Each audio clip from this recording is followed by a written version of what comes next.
રાધનપુર નગરપાલિકાની ચૂંટણીને લઈને કોંગ્રેસ અને ભાજપ દ્વારા ચૂંટણી પ્રચાર કરી રહ્યા ત્યારે કોંગ્રેસ દ્વારા વોર્ડ નંબર 1 ની અંદર અનોખો ચૂંટણી પ્રચાર જોવા મળ્યો છે। રાધનપુર કોંગ્રેસની ચૂંટણીને લઈને વોર્ડ નંબર 1 ની અંદર કોંગ્રેસ દ્વારા અનોખી ચૂંટણી વર્ષોથી પીવાના પાણીની ગંભીર પરિસ્થિતિ હોય લોકોને તેવા સમયે કોંગ્રેસ દ્વારા પીવાના પાણીની બોટલ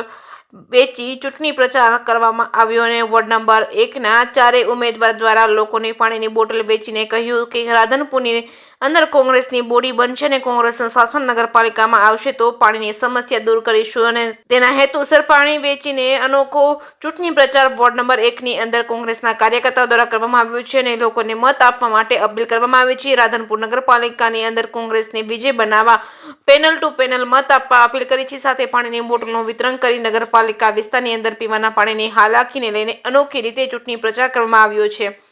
જે કેસની ગુજરાતી સાથે મનુ ઠક્કર રાધનપુર રહ્યા છીએ કે રાધનપુરની અંદર બિલકુલ પીવાનું પાણી મળતું નથી અને જ્યાં મળે છે ત્યાં ભેળસેળ યુક્ત પાણી છે, જેને લઈ અને અત્યારે અમે આ પાણીની બોટલનું વિતરણ કરી રહ્યા છીએ કે અમે કોંગ્રેસની અંદર અમારી બોડી બેસશે તો અમે 100% મીઠું પાણી પહોંચાડીશું અને દરરોજ જે અત્યારે 8-10 દિવસે પાણી આવે છે અમે રેગ્યુલર આવે એવા 100% પ્રયત્નો કરીશું, જેને લઈ અને કોંગ્રેસના તમામે ઉમેદવારો અને અમારા હોદ્દેદારો તેમજ સમિતિના સૌ લોકો અત્યારે અમારા સમર્થનમાં આવ્યા છે અને અમે જનતાને કહેવા માંગીએ છીએ આના માધ્યમથી કે આવો સૌ સાથે મળી અને કોંગ્રેસને વોટ આપો, કારણ કે 2.5 વર્ષના શાસનની અંદર જે ભાજપે જે ભ્રષ્ટાચાર અને ભાજપે જે 2.5 વર્ષના શાસનની અંદર જે કંઈ રાધનપુરમાં કર્યું છે, અગાઉ 2.5 વર્ષ પહેલા કોંગ્રેસની બોડી હતી પણ અત્યારે 2.5 વર્ષ દરમિયાન જે તે થયું છે એ આવો વહીવટદારના વહીવટથી અત્યારે ભાજપ સરકાર પોતે ઉપર છે। અહીંયા વહીવટદારો પણ સરકારી જતા, સાંસદ સભ્ય પણ પોતે છે, ધારાસભ્ય પણ ભાજપના છે। તો રાધનપુરની જનતાને આપના મીડિયમના માધ્યમથી જણાવવા માંગીએ છીએ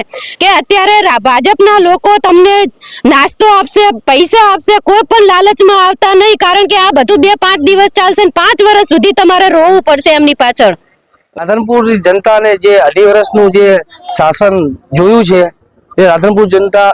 એનાથી ત્રાસી મામ થઈ ગઈ છે અને બહુ પરેશાન થઈ ગઈ છે। ઉભળ ગટરો તમે અત્યારે જુઓ છો, બજારની ગટરો, રોડ જો આ 2.5 વર્ષના વહીવટના શાસનમાં કે પૂરી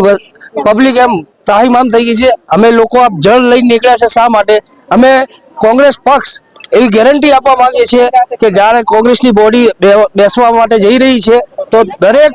એરિયામાં, એવું નહીં વોર્ડ નંબર 1, દરેક વોર્ડમાં શુદ્ધ અને મીઠું પાણી પહોંચાડશું એવી બાહેધરી આપી છે।